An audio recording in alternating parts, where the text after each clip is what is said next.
الأولى وكذا حيدر العامر ومحسن العيسى، وأنت ما شو آخر شيء هوساوي.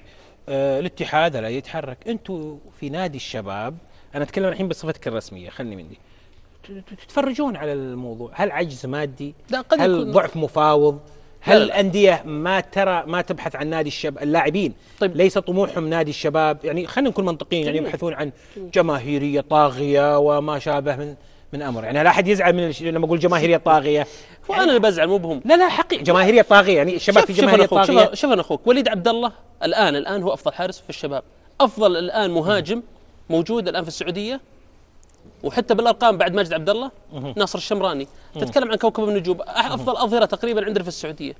اوكي، فمين مشكله؟ يعني بالعكس، هناك راحه، ولكن هناك عقلانيه انا اشوفها الان، عقلانيه من اداره نادي الشباب، ان تقول وين رايحين يا ناس؟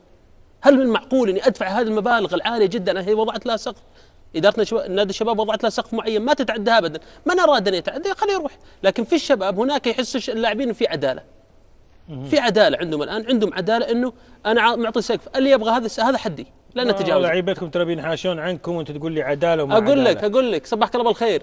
وقعنا وخلصنا مع الكل مرتاحين الحين. مشكلته مو عند الشباب، من غير الشباب هم اللي متورطين. طيب.